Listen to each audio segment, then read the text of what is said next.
De nueva cuenta, muy buenos días a todas, a todos. Me da mucho gusto saludarles. Mi nombre es Rafael Caballero Álvarez. Para quien no me conozca, que no hayamos tenido la oportunidad de compartir alguna actividad académica de las que imparte la Escuela Judicial Electoral, bueno, pues me pongo a sus órdenes. Soy sociólogo, cuento con una maestría en Derechos Humanos y actualmente curso el doctorado en Derecho Electoral que imparte esta Escuela Judicial Electoral. Bueno, el día de hoy vamos a desarrollar este módulo sobre el desarrollo histórico de la democracia en México, el cual forma parte del programa del Diplomado en Mecanismos de Participación Ciudadana que imparte esta Escuela Judicial Electoral. De acuerdo a cómo está diseñado el programa, de acuerdo al contenido curricular, ustedes van a tener oportunidad de revisar con cierto lujo de detalle las características de los principales mecanismos de participación ciudadana directa o semidirecta con los que contamos actualmente en nuestro país. Pero antes de que lleguen a esa parte de estudiar de manera particular cada una de estas figuras, eh, asumo que el coordinador del diplomado, el doctor Luis Octavio Vado, que es quien diseñó el programa, consideró conveniente que se contara por lo menos con un par de módulos que tuvieran un carácter más bien de tipo introductorio. De tal suerte que ustedes en las sesiones del día de ayer y de antier tuvieron oportunidad de discutir con el doctor Alonso Vázquez algunos conceptos básicos de las democracias. Es decir, que este primer módulo a cargo del doctor Alonso tuvo como propósito, pues digamos, plantear algunas premisas conceptuales y teóricas sobre la democracia. El día de hoy vamos a revisar algunos aspectos de esos planteamientos teóricos que fueron ya realizados por el doctor o identificados por el doctor Alonso y los vamos a aplicar a nuestra realidad política, pero desde una perspectiva histórica. Reitero que asumo que estos dos primeros módulos tienen este carácter introductorio y el primero, bueno, pues consiste justamente en proporcionar, elaborar un suerte de marco histórico y ahora vamos a elaborar una suerte de marco histórico, perdón, el primero tiene como propósito elaborar un marco conceptual o teórico y ahora vamos a elaborar un marco histórico a la luz de esos conceptos y de esas premisas teóricas. Y naturalmente lo vamos a aterrizar a la experiencia mexicana, de tal suerte que vamos a identificar algunos atisbos, algunos gérmenes de la democracia desde el México independiente, incluso un poquito más allá. Por supuesto, este marco histórico, pues lo vamos a sintetizar en demasía, a efecto de que solamente identifiquemos algunos aspectos torales que se relacionan con la democracia en los términos en que la entendemos en la actualidad. Es decir, que vamos a identificar algunos elementos que de alguna manera siguen estando presentes en las democracias contemporáneas, ¿no? Bueno, antes de comenzar propiamente, me parece importante plantearles algunas premisas, pues que pongo amablemente, atentamente a su consideración. La primera de ellas se refiere a que vamos a discutir el tema desde una perspectiva crítica, ¿no? De tal suerte que los invito a que pongamos sobre tela de juicio prácticamente todo lo que hemos aprendido en términos de historia, ¿no? Porque somos muy dados a aprender la historia en términos muy maniqueos, entre buenos y malos, entre héroes y villanos, entre liberales y conservadores, como ocurrió en el caso de la reforma de la guerra de reforma y la intervención francesa, etcétera. Y en este sentido, pues adquirimos una visión un tanto miope, un tanto sesgada, como para, pues digamos, analizar en su justa dimensión tanto a las personas, a los personajes, como a los eventos de los cuales fueron protagonistas. Entonces, esta es la primera premisa que pongo a su consideración, ¿no? Que consideremos la historia como desde una perspectiva crítica. La segunda premisa consiste en que pues justamente vinculemos los aspectos teóricos con la realidad social y política actual. Hay una voz popular que pues ha vuelto un lugar común y que se refiere a que aquel pueblo que no conoce su historia está condenado a repetirla.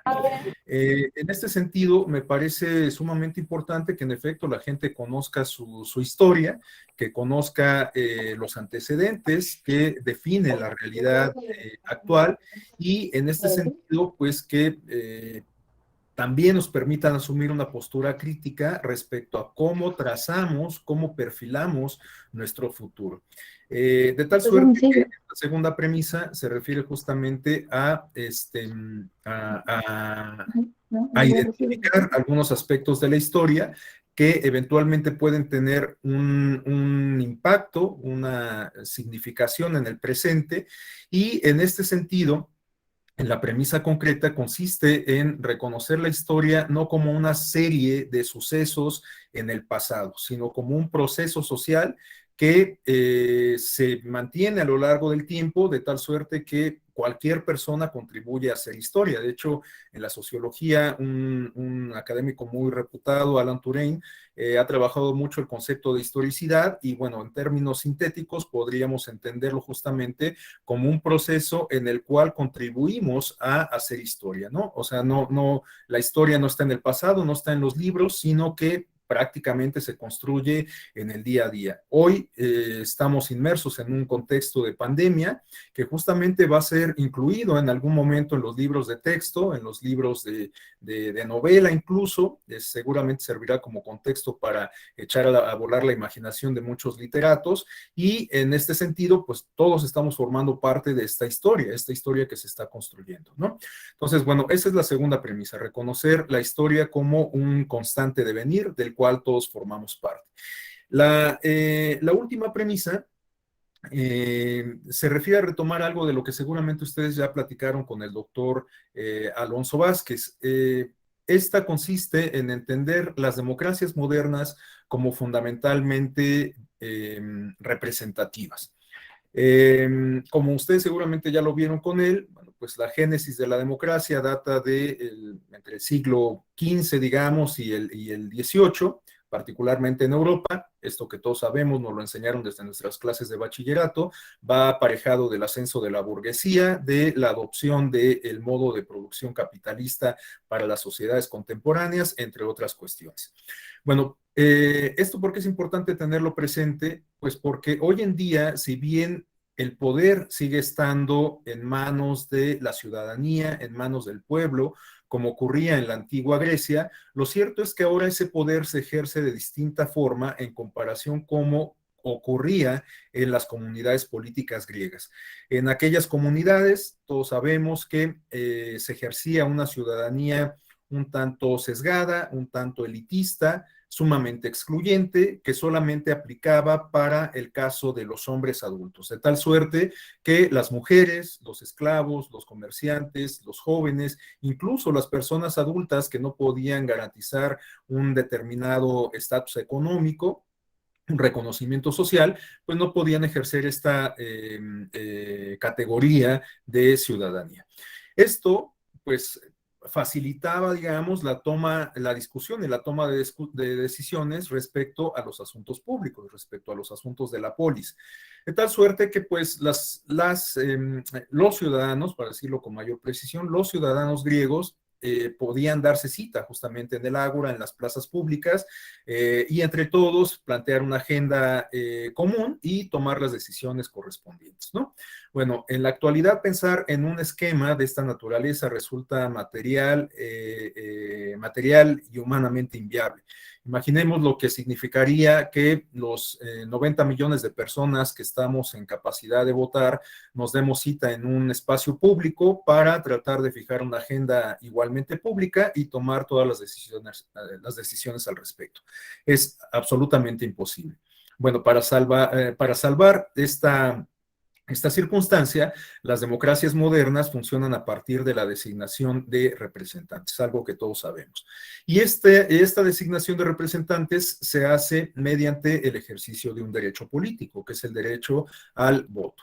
Entonces, en la actualidad, nombramos personas que representan nuestros intereses en espacios que se conforman justamente para tomar las decisiones en beneficio de toda la comunidad política, y el mecanismo que seguimos eh, este, eh, para designar a esos representantes es a partir de la convocatoria a las urnas. Bueno, nos comenta Roberto Ruz que con el auge de las nuevas tecnologías ya no es tan imposible. Bueno, sí, por supuesto, las nuevas tecnologías abren un panorama bastante amplio en términos de comunicación y de participación política. Sin embargo, me parece que es todavía una posibilidad remota, aunque ciertamente ya se ha puesto sobre la mesa algún planteamiento interesante que proviene desde la teoría política, de la teoría de la comunicación y demás, y que consiste, por ejemplo, en la designación de proxies y en la conformación de espacios de deliberación, y ya no solamente de espacios de designación de representantes. Esto, por supuesto, va de la mano con los planteamientos de la democracia sustantiva, que seguramente también es una categoría que ustedes discutieron con el doctor Alonso Vázquez Moyers, perdón. La democracia sustantiva la podríamos entender como una forma de democracia que no solamente se refiere a una democracia formal que permite la designación de representantes, sino que está construida por distintos elementos y que tiene manifestaciones incluso en ámbitos no estrictamente políticos, como puede ser el ámbito privado o el ámbito social.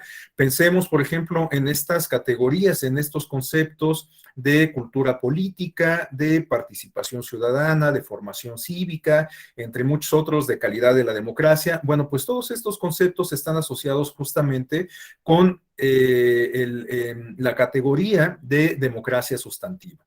Esta democracia sustantiva, que tendría necesariamente que estar permeada por ciertos valores afines a la democracia, como el respeto, el diálogo, la tolerancia, el reconocimiento de la otredad, de la diferencia, de la pluralidad, etcétera. En la medida en que nos vayamos apropiando de estos elementos, pues transitaremos justamente hacia esa democracia sustantiva. Una democracia sustantiva que, reitero, ya no se circunscribe únicamente al ámbito de las urnas, sino que puede tener manifestaciones en otras dimensiones de la vida pública. Por ejemplo, en el comportamiento que tenemos los ciudadanos en términos civilizatorios, ¿no? Una cultura política que también incorpore elementos de apego a la legalidad, pues a lo mejor nos colocarían en una tónica de respetar invariablemente las reglas de los reglamentos de tránsito, ¿no? En una cultura política guiada justamente por estos elementos de democracia, pues a lo mejor estaríamos más comprometidos en participar o en cumplir con nuestras obligaciones tributarias, ¿no? Entre muchas otras cuestiones. Pero bueno, ese es otro tema. Volviendo al planteamiento que nos hacía nuestro compañero, les decía que también lo cierto es que en la actualidad hay algunas propuestas que nos hablan de que las democracias pueden ser igualmente participativas sin que soslayemos, digamos, su naturaleza representativa. ¿Qué quiere decir esto? Pues que los y las ciudadanas podemos participar en la toma de decisiones respecto a los asuntos públicos, no únicamente a través de la convocatoria a las urnas y la participación en las mismas, sino a través de otro tipo de ejercicios. Ustedes lo van a poder advertir, sí, por supuesto, Roberto Ramírez advierte esta cuestión de la brecha digital, que es una realidad también y que, por supuesto, es una de las áreas de oportunidad de las democracias sustantivas, ¿no? Una democracia sustantiva, reitero, no solamente se refiere a la designación de representantes, sino incluso también a estas cuestiones de beneficio material. Bueno, quizás me estoy desviando mucho del tema apenas iniciando, pero me parece importante que tengamos presentes estas premisas. Pensemos, por ejemplo, en los barómetros que dan cuenta de las percepciones de la ciudadanía, no solo en México, sino en distintos países de la región, respecto a la democracia. Es decir, el aprecio que tiene la gente por la forma de organización política democrática.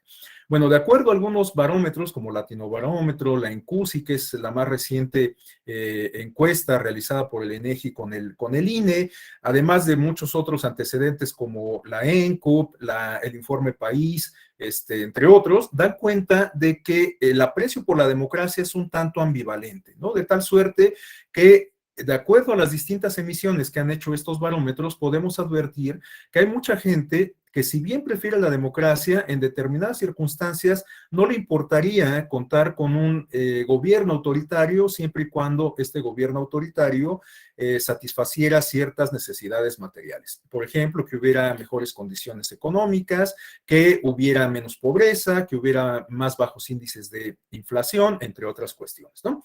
Y esto quizás se debe justamente a que las expectativas de la democracia no han sido cubiertas para todos los ciudadanos, porque la gente, a lo mejor una buena parte de la población, reitero, no solo en México, sino en el mundo, considera que la democracia tendría que cubrir ciertas necesidades, no solamente relacionadas con las cuestiones públicas, con las cuestiones políticas, sino que se vean reflejadas en el ámbito privado, en el ámbito particular, ¿no? Entonces, bueno, pues, por supuesto, esto en la actualidad lo podríamos considerar como un ideal, pero lo cierto es que es un ideal perfectamente asequible. Tenemos de referencias las democracias nórdicas, ¿no? En donde pues hay una larga data, un largo arraigo de organización política democrática que permite la designación de representantes, pero en donde justamente el servicio público, la construcción de un aparato gubernamental, la participación de la gente en la toma de decisiones públicas, pues se traduce en beneficios incluso de tipo materiales, ¿no? Pensemos en la cuestión de los servicios, que es algo tan elemental, mientras que en México y muchos países de Latinoamérica, un día y otro también caemos en baches cuando circulamos en el transporte público o en nuestros propios vehículos, porque las autoridades encargadas de la administración pública no cumplen con esta responsabilidad del bacheo y del encarpetamiento. Bueno, pues tenemos de referencias aquellas sociedades políticas nórdicas en donde los servicios son una realidad innegable, ¿no? Ahora, en este contexto de pandemia, pues esto fue muy evidente, mientras que muchos países de Europa, con todo y que se convulsionó su sistema de salud, estuvieron en mejores condiciones de enfrentar la pandemia en comparación con muchos países de economías emergentes, ¿no? Como los de América Latina y los de África y algunos de Asia. En fin. Bueno, hasta aquí dejaría este paréntesis para volverme a enfocar en la exposición. Pero bueno, no quise dejar de hacer alusión a este comentario. En efecto, las nuevas tecnologías nos pueden contribuir, pueden constituir mecanismos, pueden constituir vías que permitan la participación de la ciudadanía en la toma de decisiones de índole público de manera directa o semidirecta y no necesaria o exclusivamente mediante la designación de representantes. De hecho, ustedes lo van a ver más adelante, los mecanismos de participación ciudadana podríamos clasificarlos en dos grandes tipos. Uno que guarda afinidad con las propias elecciones, que tiene, digamos, una tónica comicial, de tal suerte que funcionan a partir de la convocatoria a las urnas, como puede ser la consulta popular, el plebiscito, el referéndum. Actualmente estamos viviendo un proceso de revocación de mandato que se va a definir, reitero, a partir de la convocatoria a las urnas, del nivel de participación de la ciudadanía, depositando boletas en las urnas. Pero también tenemos otras formas de participación ciudadana que son más bien de tipo deliberativo, como puede ser, por ejemplo, el tribunal, bueno, el Parlamento abierto. Estaba pensando también en el Tribunal abierto, pero un ejemplo más claro es el de Parlamento abierto. Los ejercicios de Parlamento abierto implican la posibilidad de que la ciudadanía participe en la discusión legislativa, en la discusión parlamentaria de cara a una eventual reforma. De hecho, también hasta hace unas semanas se concluyó por parte de la Cámara de Diputados un ejercicio de parlamento abierto en torno a una eventual reforma energética, ¿no? Y bueno, en materia electoral hay muchos ejemplos de parlamento abierto en donde la ciudadanía ha tenido oportunidad de discutir las posibles reformas de cara a una modificación al sistema electoral. Este fue el caso de la reforma del año 77, con la cual se marcó, en opinión de muchos analistas, el inicio de la transición democrática en nuestro país. Fue el caso también de la reforma del año 88, o bueno, del año 89-90, con posterioridad a la polémica elección presidencial del 88, y bueno, pues tenemos muchas experiencias de esta naturaleza de parlamento abierto. Otra forma de participación de tipo deliberativo consiste en la iniciativa ciudadana, que es la posibilidad que tienen las y los ciudadanos de participar igualmente en las discusiones parlamentarias e incluso de promover una reforma o una iniciativa de ley. Por supuesto, los ciudadanos, en razón de que no han sido designados mediante estos ejercicios de democracia representativa mediante el voto, bueno, pues no estarían en posibilidades de aprobar y hacer que entre en vigor una ley o una reforma, ¿no? Pero sí pueden impulsarla, por supuesto. Para esto, pues se han establecido determinadas reglas para hacer funcionar esta figura. De hecho, es una de las cuales ustedes van a revisar más adelante. Entonces, tenemos dos grandes tipos de participación o de mecanismos de participación, digamos, las que se rigen por una tónica comicial y las que tienen más bien un carácter deliberativo. Bueno, me plantearon por acá otra consulta. Roberto Ruz, ¿cuál es la opinión que tengo del avance de la democracia deliberativa en México? Bueno, pues me parece que todavía estamos en unas condiciones de cierta precariedad, pero que no obstante eso, pues ya se cuenta con varias figuras, como ustedes lo van a ver. Quizás el reto mayúsculo está justamente en hacer funcionales esas figuras, en identificar las áreas de oportunidad y pues solventar esos huecos o esas carencias, ¿no? Pero en la actualidad tenemos muchas figuras, reitero, ustedes las van a ver con cierta desde una perspectiva un tanto pormenorizada y bueno, pues tendrán oportunidad justamente de identificar cuáles son esas áreas de oportunidad, cuáles son las dolencias incluso estructurales desde el diseño, ¿no? En la actualidad, por ejemplo, les decía, estamos insertos en un proceso de revocación de mandato que tiene definitivamente muchísimas áreas de oportunidad y que está generando muchos inconvenientes para la autoridad electoral y también para pues, los propios impulsores de la reforma, perdón, de la figura de la revocación. De hecho, pues es una figura que ha resultado sumamente polémica porque en la práctica está siendo impulsada por quienes en la teoría se supone que tendrían que ser los menos interesados en que se lleve a cabo un ejercicio de revocación de mandato. Un ejercicio de revocación, por definición, se refiere a un mecanismo que sirve para suspender, para cancelar un encargo que previamente se había otorgado a un funcionario a través del ejercicio de las urnas, ¿no? Del ejercicio del derecho al voto. Bueno, resulta que en la actualidad, por lo menos para el caso mexicano, los principales impulsores de este ejercicio de participación democrática son los propios afines a el titular del Poder Ejecutivo, el titular del presidente, ¿no? Tal suerte que su partido y sus simpatizantes son quienes están promoviendo el ejercicio de revocación de mandato. Entonces, bueno, pues esto de suyo plantea muchas interrogantes y muchas inquietudes, pero bueno, no es el propósito analizar la revocación de mandato. Ustedes tendrán un módulo exclusivo dedicado para eso y ya tendrán oportunidad de plantear sus dudas, sus inquietudes, sus opiniones al respecto. Bueno, vamos a avanzar con la presentación. Una última consideración se refiere a que, bueno, pues como ya lo advirtieron, estoy atento a sus preguntas, a sus inquietudes, a sus planteamientos. No necesariamente tienen que ser dudas, porque en realidad, pues yo quizás no esté en posibilidades de atender todas las inquietudes, pero como los procesos de aprendizaje finalmente tienen que ver con un intercambio entre quienes participan en el mismo, bueno, pues yo los invito a que continúen igualmente planteándome sus opiniones, sus posturas, sus inquietudes o eventualmente, por supuesto, alguna duda. Adelante, Alfonso. Gracias, buen día. Pues usted mencionó el caso de los países nórdicos. A mí me llama mucho la atención porque, aparte, bueno, del desarrollo sociohistórico, económico muy distinto que ha tenido Europa y particularmente estos países dentro de la misma Europa, pues es un elemento que creo que es vital. Pero aún así, aquí habría que recordar dos casos significativos y particularmente el de Islandia. Islandia, de repente, por esa quiebra bancaria, por esa corrupción, por ese abuso de poder que hay de los políticos, Islandia, bueno, obviamente no podemos comparar la población de Islandia con la de México, ¿no? Islandia es, pues eso, una isla con muy pocos habitantes, pero lo que significó ese proceso de corrupción. Usted hablaba acá, por ejemplo, hasta de estas cosas, ¿no? El bacheo. ¿Dónde es donde más corrupción hay en nuestro país? Precisamente en la obra pública y precisamente en el primer escalón de gobierno, que es en las presidencias municipales, y de ahí para arriba, ¿no?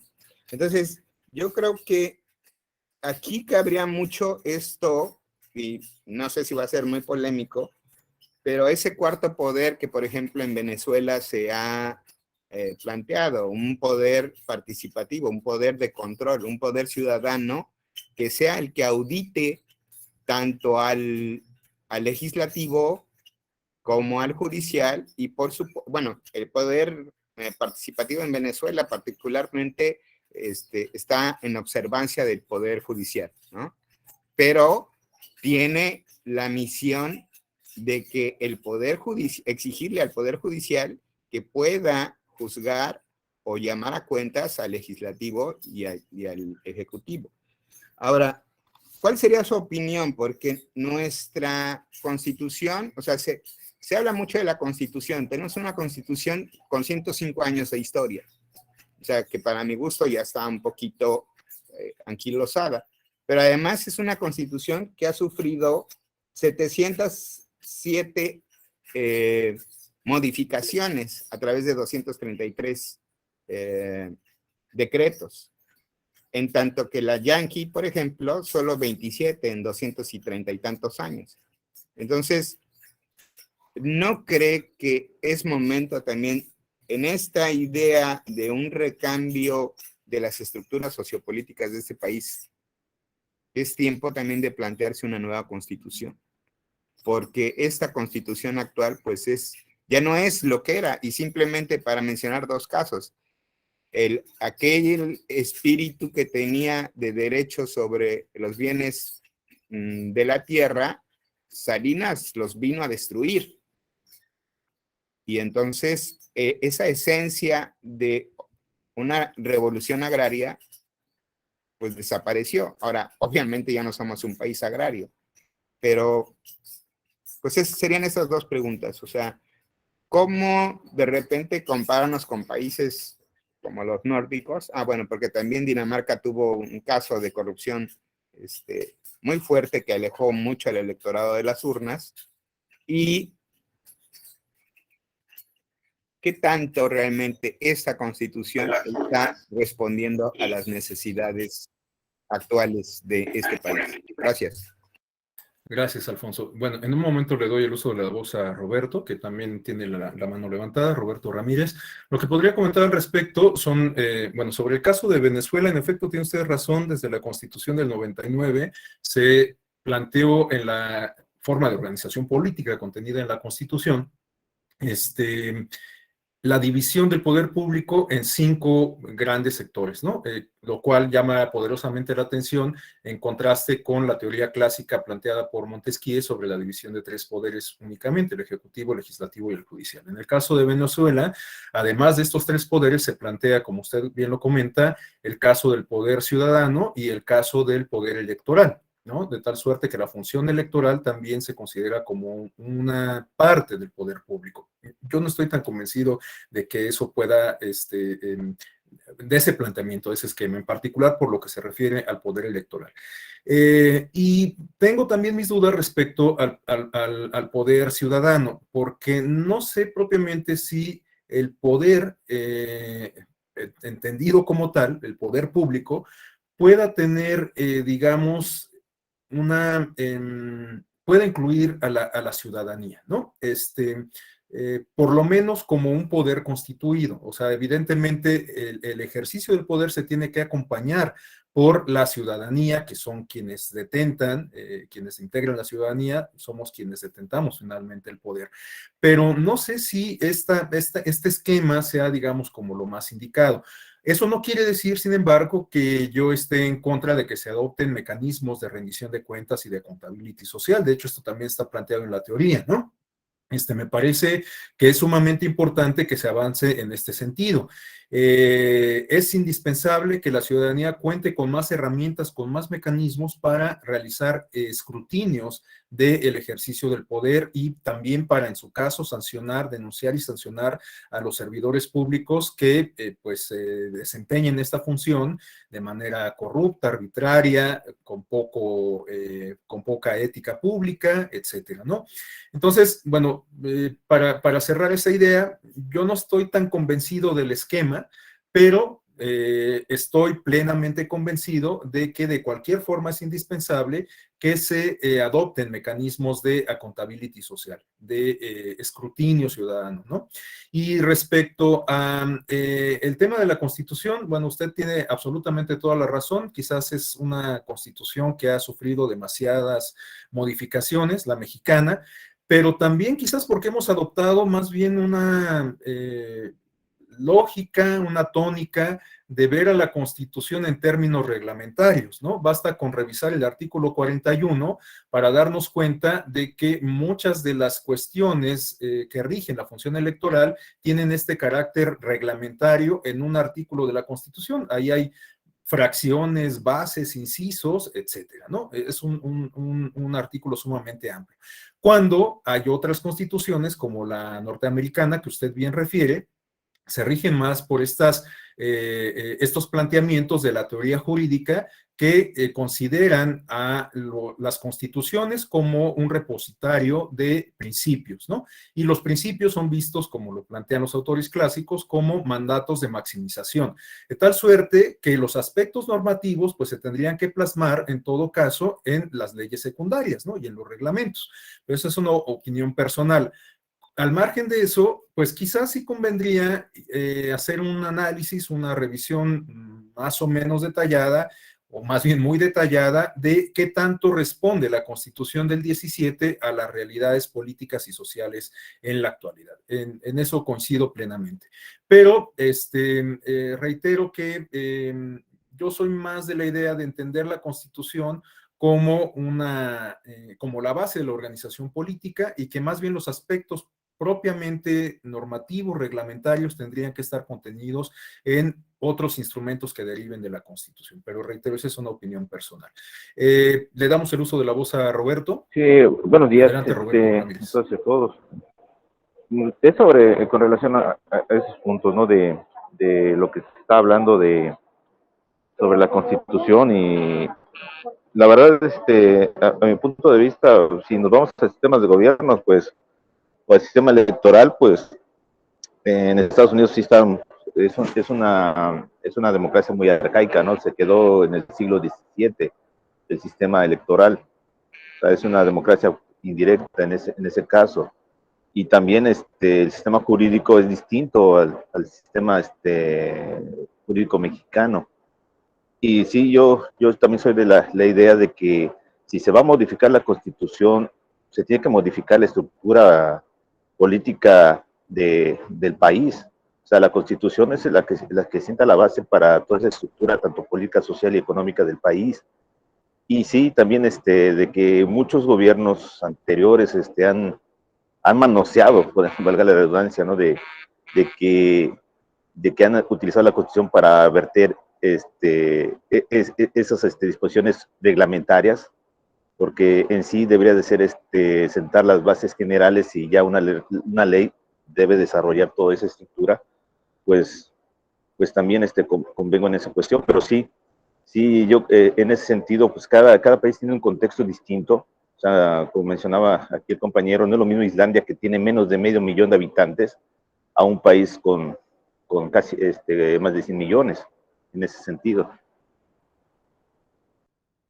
Gracias, Roberto. Absolutamente de acuerdo. Y bueno, tiene toda la razón respecto a esta naturaleza un tanto anacrónica del sistema electoral norteamericano, ¿no?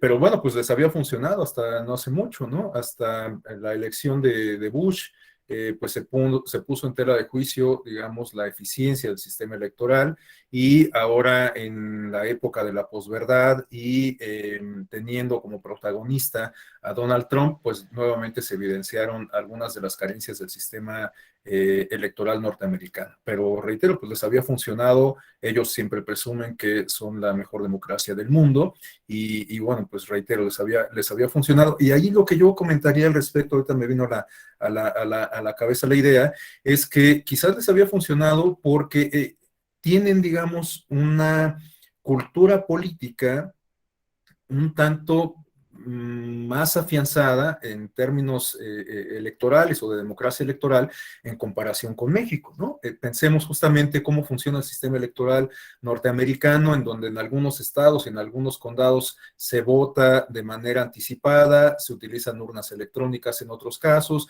en otros se utiliza este sistema de perforación de tarjetas, en otros se utiliza el mecanismo tradicional de depositar la boleta en la urna. Y bueno, a pesar de esa poca uniformidad del sistema electoral, pues la gente creía en los resultados electorales, ¿no? Y esto pues quizás se deba justamente a ese elemento de la cultura política democrática.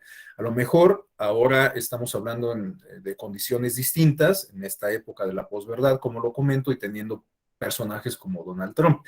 Pero bueno, pues la gente confiaba en ese sistema electoral a pesar de todas estas disparidades. En el caso mexicano tenemos un sistema electoral mucho más acabado, bastante más eficiente, porque, bueno, con perdón de ustedes, quien insista en señalar la existencia de fraudes electorales me parece que está en un error. Basta con ver un mapa electoral a nivel estatal o a nivel federal para darnos cuenta que la alternancia política es una realidad y que esta deriva justamente del funcionamiento adecuado del sistema electoral. Ojo, esto no quiere decir que sea perfecto. Esto también es algo que debemos de tener siempre muy presente, porque en los sistemas, bueno, los sistemas electorales implican o están constituidos como mecanismos que permiten canalizar la lucha por el poder por una vía institucional. Pero finalmente la lucha por el poder está ahí, ese es el aspecto que subyace, ¿no? Entonces, en todos los procesos electorales, en México y en Islandia o en Noruega, la lucha por el poder está presente, y la lucha por el poder en muchas ocasiones pues puede motivar a los actores políticos a desbordar por otras vías esa pugna, ¿no? Entonces, esto es algo que se debe de tener bien presente, porque si esperamos el día en que en México no haya una sola denuncia, no haya una sola impugnación, no haya un solo video haciendo alusión a una posible compra de votos, coacción de los electores, pues ese día jamás va a llegar, ¿no? Sin embargo, reitero, eso no quiere decir que el sistema electoral no funcione de manera adecuada. Lo que quiere decir es que hay muchas áreas de oportunidad, que hay muchas malas prácticas, que tenemos mucho que construir en términos de cultura política, pero a pesar de todo eso, el sistema electoral funciona, ¿no? Eh, Esto es una opinión absolutamente personal, pero reitero, basta con que ustedes revisen un mapa electoral para que se den cuenta de que hoy incluso las opciones políticas de nueva creación, las candidaturas independientes, pueden ganar elecciones. Por supuesto, el diseño electoral a lo mejor no les favorece demasiado, pero a pesar de eso, estas opciones políticas pueden ganar elecciones, ¿no? Entonces, bueno, pues es algo que me parece que es importante tener en consideración. Adelante, Noeli, por favor. Muchas gracias. Pues sí, nada más como para abonar, ¿no? A lo que señalaban. Eh, pasa mucho en términos de la cultura política esta idea de comparar peras con manzanas, a mí me parece. No sé, países como Suiza que han reformado su constitución mediante referendos porque su cultura política lo permite. Que nuestra constitución, por una cuestión no jurídica, sino de cultura política, haya sido tantas veces modificada, tiene que ver con que la Carta Magna, el ente sagrado, ¿no? La historia de cómo se ha constituido nuestro país para llegar a tener esta constitución es lo mismo que culturalmente impide que jurídicamente sea sustituida. No estamos listos para someternos, por ejemplo, como ciudadanía, como país, a un referendo para señalar si queremos una constitución nueva, diferente o no.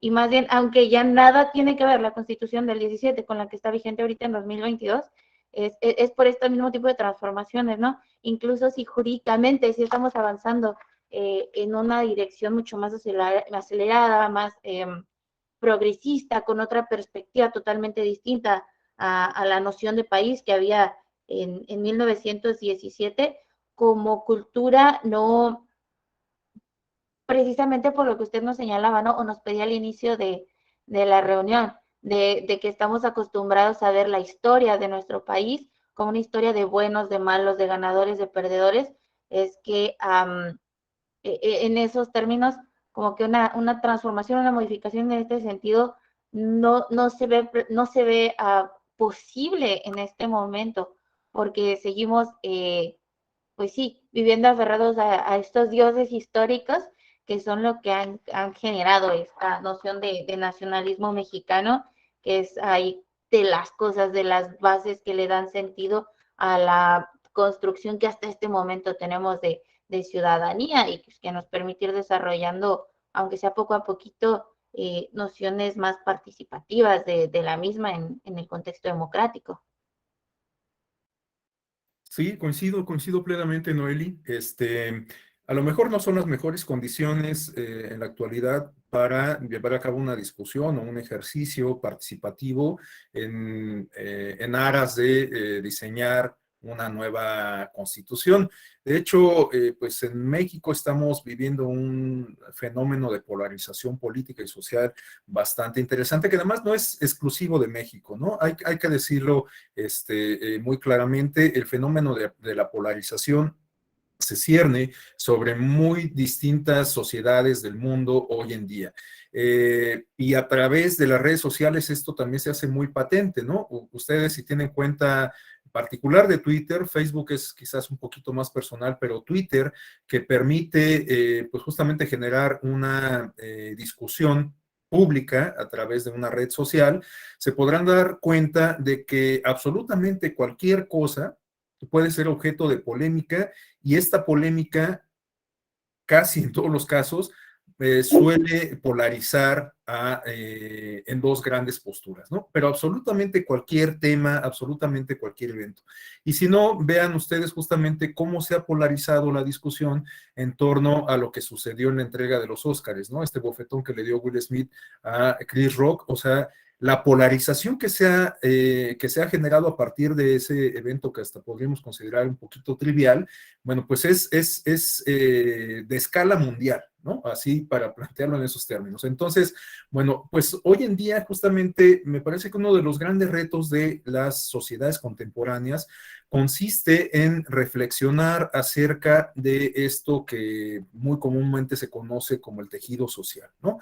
Pareciera que estamos más conectados que nunca con el mundo, con otras personas, con instituciones, incluso de otros países, pero al mismo tiempo nos vamos desvinculando en la misma medida, ¿no? O sea, participamos absolutamente en todas las discusiones, nos informamos absolutamente de todos los temas, pero en realidad, pues como que vivimos o esa lógica nos hace vivir, construir una burbuja y solamente identificarnos con aquellos que tienen cabida en nuestra burbuja, ¿no? Esto lo planteo yo mucho en las clases del diplomado de comunicación electoral, ¿no? En muchas ocasiones creemos que la manera en que nosotros pensamos es la única, porque hay mucha gente que piensa igual que nosotros y eso lo corroboramos a partir de nuestras redes sociales, como Twitter, por ejemplo. Pero esto es así por el funcionamiento orgánico de la propia herramienta. O sea, los comentarios que nosotros leemos es porque el algoritmo empieza a funcionar y empieza a identificar nuestros gustos, la gente con quienes nos identificamos, etcétera. De tal suerte que pues esto nos lleva a una posición de autoconfirmación, ¿no? Y en este sentido, pues también a través de las redes sociales es que podemos explicar este fenómeno de la polarización a partir de la aplicación o de la utilización del funcionamiento de los algoritmos, ¿no? Y si no, ustedes realicen el ejercicio, o sea, si tienen cuenta de Twitter, vean cuáles son los perfiles que la propia herramienta les hace como sugerencia para seguir, ¿no? Van a ser perfiles afines a las personas que ustedes ya siguen o a los propios posteos que ustedes hacen, ¿no? Esto es a partir del algoritmo. Siempre planteo también en complemento de esto que algo que aprendí el semestre pasado que me tuve la oportunidad de dar un semestre en la FES Aragón de la UNAM, es que algunos de mis alumnos me plantearon una iniciativa que habían adoptado que ellos llaman como educar al algoritmo, la cual consiste en justamente seguir a personas, a perfiles que piensan absolutamente distinto a lo que ellos consideran. Y entonces las sugerencias, la información que se construye a partir de la línea de conversaciones de Twitter, pues es mucho más equilibrada. Entonces, bueno, pues estos son algunos de los retos que nos plantea la era de la información y las redes sociales. Adelante, Margarita. Hola, buenas tardes. Bueno, ya tardes, ya falta poquito. Buenas tardes, doctor Rafael Caballero. Muy interesante su tema que está abordando, ¿eh? Ayer no tuve la oportunidad de entrar desde el principio, pero porque tuve trabajo, pero estuve siguiendo un poquito la transmisión, también un tema muy interesante. Fíjese que es un poquito ajeno a lo que se está platicando ahorita, pero sin embargo, fue una experiencia que tuvimos varios personajes que están en nuestra agrupación, en nuestra fundación. Fíjese que yo participé como candidata independiente y donde yo me enfrento acá con el JEPAC es que hay muchos candados, o sea, tal parece, como usted dice, puede la ciudadanía participar, pero déjeme decir que por más que queramos participar, no es permitido por tantos candados que existen. Tienes que constituir una AC, tienes que tener cierto...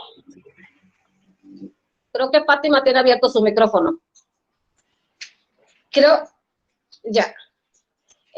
Bueno, retomo, ¿no? Debes constituir una AC, debes recolectar tantas firmas. O sea, somos ciudadanos, o sea, no contamos con contamos con la gente, porque la tenemos, la gente que, como usted dice, está ya cansada.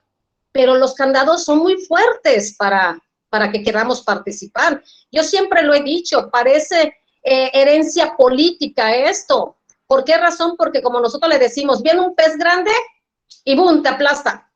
O si no, te fingen allá ciertas, porque lo viví en carne propia, una discriminación hacia la mujer indígena para ser participante en los temas políticos. Te inventan, te ponen allá los peces grandes, denuncias, te discriminan. ¿Con qué entusiasmo un ciudadano puede decir libre de poder participar? Sí, es cierto, se desconoce tiene mucha carencia de nuestra Constitución en las comunidades indígenas, que eso es el trabajo que hacemos nosotros, de difundir, de conocer. ¿Por qué? Porque nuestra Constitución es un libro muerto, son letras muertas, porque la tienen arrumbado, no se preocupan por difundir esos temas, que conozcamos. Si existiera algún, ¿cómo le dicen? Alguna propaganda, vamos a decirlo así, pero es otra palabra adecuada. Desde que nosotros estamos en el kinder, los niños en la primaria, conocer nuestra Constitución, aprender nuestra Constitución. Sería muy fácil para que nosotros podamos defendernos. Y le vuelvo a decir, yo estoy muy a gusto desde hace como ya 3 años que estamos participando con el JEPAC, que nos están pasando mucha información, pero cuando yo participé en el 2018, wow, muy cansado, muy cansado, y luego para recolectar las firmas, a mí me consta porque en nuestro padrón en la fundación tenemos a 35,000 productores del campo, porque soy una productora igual. Y nosotros dijimos, vamos a participar y afiliamos a nuestra gente. Pero nos ponen tantos candados, uno, y dinero a veces no lo tenemos como lo tienen los grandes políticos, que ellos sí tienen, o sea, la herencia política, y nosotros nunca vamos a llegar. Si nosotros tuviéramos a las estancias a nuestro favor, que pusieran los ojos en la comunidad indígena, que pongan en los ojos en las personas que en verdad viven la necesidad, sería otro cantar. Pero pues, aquí seguimos aprendiendo y nosotros seguiremos enseñando a nuestra comunidad indígena y seguiremos luchando, aunque sea para que salga únicamente inscrita a tal candidatura. Y luego llegue el pez grande y te amenace y te diga, a mí me pasó, te bajas porque fulanito va, porque es hijo de un exgobernador que en paz descanse.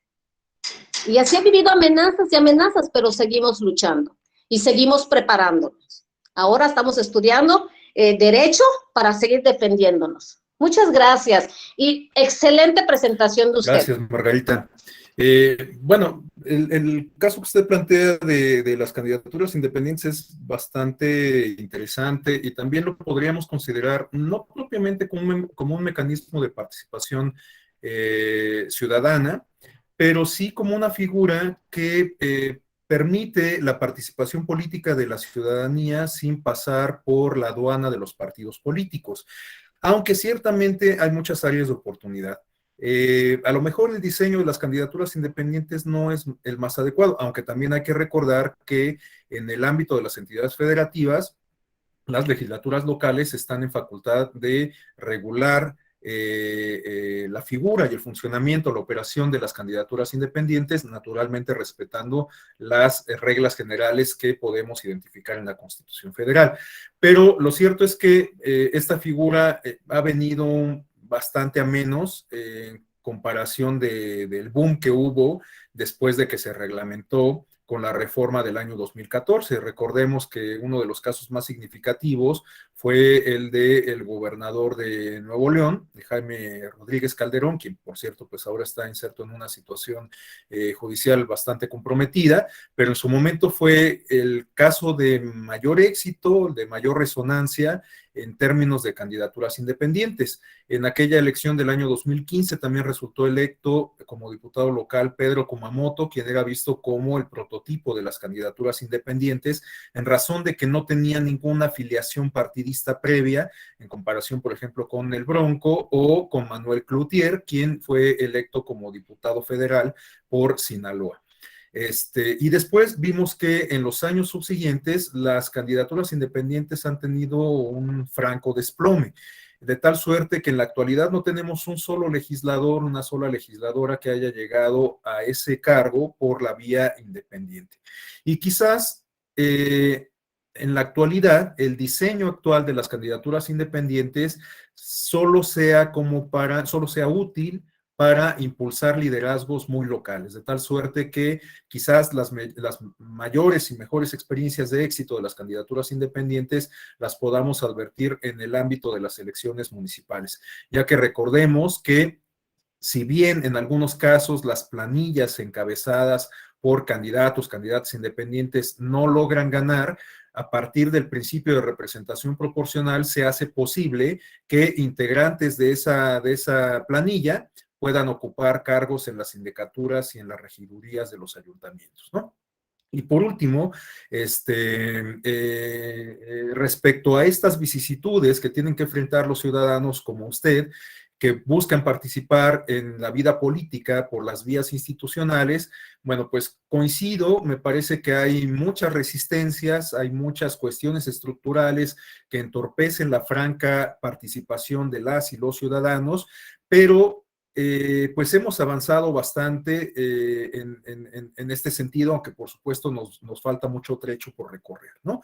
Hay muchas sentencias del Tribunal Electoral que han fijado criterios importantes en términos de justicia electoral inclusiva en beneficio de colectivos sociales considerados en situación de vulnerabilidad, como pueblos, comunidades y personas indígenas, personas con discapacidad, mujeres, personas adultas mayores, personas con doble nacionalidad, personas que enfrentan un proceso judicial sin que exista una sentencia definitoria, entre otros colectivos. Entonces, bueno, hemos avanzado en este sentido, aunque por supuesto estamos lejos de socavar todas las dificultades, todos los obstáculos que enfrentan las y los ciudadanos para participar de manera franca en la vida pública del país por estos canales institucionales, sea postulándose a través de una candidatura, sea participando en alguno de estos ejercicios de participación ciudadana directa o semidirecta, pero bueno, pues les digo, como quiera que sea, hemos avanzado a cuentagotas, con pasos muy anquilosados en la construcción de estas figuras, de estos esquemas, y bueno, pues muchos de esos ya están. Reitero, quizás ahora el reto mayúsculo consista en sacarles el mayor provecho, en identificar las áreas de oportunidad, en impulsar, exigir los ajustes necesarios para hacerlos más accesibles, más asequibles para los ciudadanos, y en esa medida, pues a lo mejor podamos tener mejores resultados. Bueno, pues les agradezco sus intervenciones. La verdad es que es un grupo muy participativo. Llevamos prácticamente 1 hora de la sesión y no he podido empezar con la presentación. La verdad es que, bueno, pues me parece muy bien, les aprecio mucho sus intervenciones. Creo que no había tenido nunca un grupo tan participativo y lo celebro enormemente. Bueno, vamos a avanzar con la presentación. Les decía que vamos a tratar de sintetizar 2 siglos de historia en 2 módulos y ahora vamos a sintetizarlo todavía más porque en lo que resta de esta sesión vamos a tratar de abordar la mayor cantidad de información de eventos históricos que nos sirven de antecedente y que podemos identificar en el siglo XIX de nuestro país. Déjenme poner los audífonos, está pasando camión de la basura y bueno, me va a pasar como el ministro Lainez. ¿Recuerdan aquella sesión?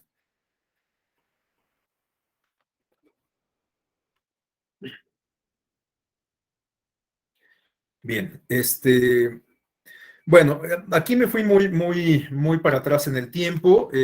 La paso rápido esta lámina, es solamente un antecedente, pues prácticamente milenario, ¿no? de nuestro país, el México prehispánico, la organización social y política que teníamos entonces.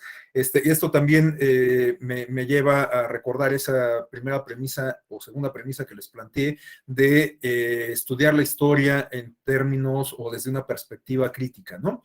En la actualidad hay como una tendencia a reivindicar el imperio mexica, el imperio coloquialmente conocido como azteca, aunque todos sabemos que la expresión azteca es un tanto imprecisa porque se refiere únicamente a las personas que migraron de Aztlán, ¿no? Para referirnos propiamente al imperio que fue conquistado, derrocado por la corona española,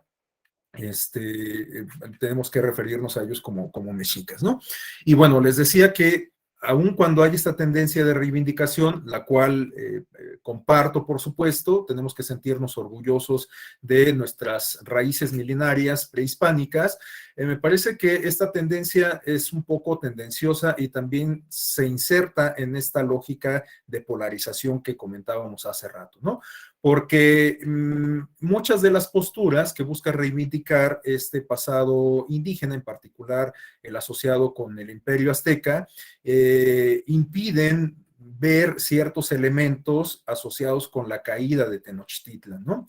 Habrá que recordar que la caída de Tenochtitlan, si bien fue motivada, o fue producto de una rebelión o de una guerra, de un enfrentamiento militar encabezado por los conquistadores españoles, lo cierto es que se vio apoyado por muchos pueblos prehispánicos que eran que estaban sometidos por el imperio mexica, ¿no? Si no hubiera contado Hernán Cortés y sus legiones con el apoyo de la comunidad tlaxcalteca, por ejemplo, pues bueno, seguramente no hubiera logrado consumar este derrocamiento del imperio mexica, ¿no? Bueno, esto solamente como para puntualizar esta premisa que les comentaba al principio. Ahora, volviendo a la estructura social y política, bueno, pues basta con que recordemos nuestras clases de la primaria, de la secundaria, donde lo enseñan desde la educación básica, para darnos cuenta de que la organización social y política en el México prehispánico, en particular en este caso que estamos hablando del Imperio Mexica, era piramidal, el ejercicio del poder se realizaba de manera vertical, de arriba hacia abajo. En la punta de la pirámide estaba el gobernante, el Huaytlatoani. Debajo de ella estaba la clase noble, integrada sobre todo por guerreros y por sacerdotes. Después teníamos a los mercaderes y en los escalones más abajo de la pirámide estaban los plebeyos, que era el grueso de la comunidad, y los esclavos. Esta organización política y social guardaba de alguna forma cierta afinidad con el modo de producción feudalista que podemos identificar en Europa, en razón de que la organización de aquellas sociedades del medievo también era de tipo piramidal, y en la parte superior encontrábamos al monarca, después venía la clase noble, el clero y después los plebeyos, ¿no? Y en la parte inferior pues estaban justamente los mercaderes. No había propiamente esclavos, aunque los plebeyos, los siervos, pues de alguna manera enfrentaban condiciones bastante similares a las que en cualquier régimen esclavista están presentes, ¿no? Y bueno, después veríamos que ya en la etapa que va del siglo XV particularmente al XVIII se da este fenómeno del ascenso de la burguesía, y entonces ya se desplaza al monarca y se da una recomposición estructural de la organización política, económica y social de la Europa de aquellos siglos. En el caso prehispánico, bueno, pues sabemos que esto se dio a partir de ese movimiento bélico, de tal suerte que pues la organización política del México prehispánico quedó absolutamente socavada, y en su lugar surgió justamente esta forma de organización que se refiere a el virreinato.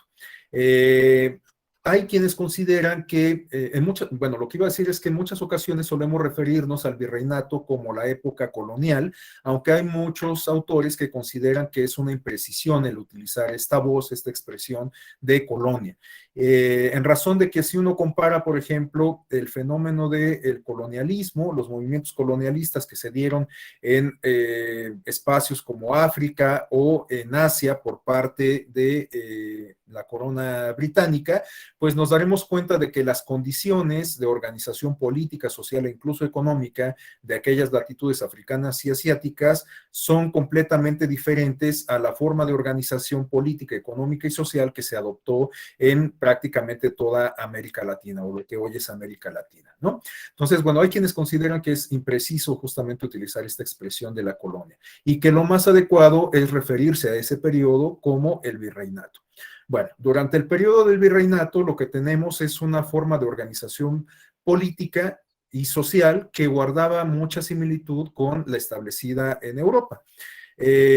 Sabemos que el poder se ejercía igualmente de manera vertical, de arriba hacia abajo, pero en el caso particular de América teníamos que había una figura que ejercía el poder en representación del monarca español, que era la máxima figura de autoridad. En este caso estamos hablando del virrey, ¿no? Y justamente de ahí deriva la significación del virreinato. Bueno, durante esa época del virreinato había una forma de organización política, no solo en el caso americano, sino que también implicaba alguna forma o algunos aspectos de la organización política y administrativa de Europa, de España en particular. Y esto lo podemos advertir justamente en la pirámide que tenemos en la lámina, ¿no? Tenemos como la cabeza de la organización política, al monarca, al rey español. Después venían dos instancias que estaban asentadas justamente en Europa, el Consejo de Indias y la Casa de Contratación de Sevilla. El Consejo de Indias era un órgano colegiado que se abocaba a atender todas las cuestiones que tenían que ver justamente con el virreinato, con los asentamientos en América, gobernados naturalmente por la corona española, y la Casa de Contratación de Sevilla igualmente se enfocaba en atender las cuestiones de América, pero en particular las cuestiones relacionadas con el comercio. De tal suerte que, digamos que el Consejo de Indias tenía un carácter político, judicial y también de alguna manera administrativo, y la Casa de Contratación de Sevilla tenía un carácter evidentemente o exclusivamente administrativo. Y después tenemos ya las figuras que se refieren a los elementos de organización política ya in situ en el continente americano. Tenemos la figura del virrey, que era el representante del monarca en el territorio americano. Tenemos las audiencias, que eran instancias administrativas y gubernamentales, pero sobre todo de tipo administrativo, gubernamentales en el sentido de que de alguna manera pues contribuían con el ejercicio del gobierno encabezado por el virrey, como oficinas desconcentradas, si es que cabe esa expresión.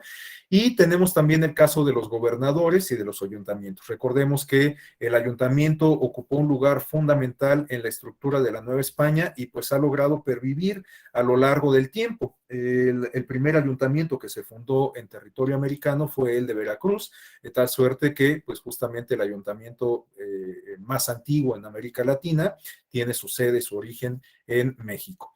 Y tenemos también la figura de los gobernadores, que de alguna manera compaginaban algunas funciones con otra figura que era la de los corregidores, ¿no?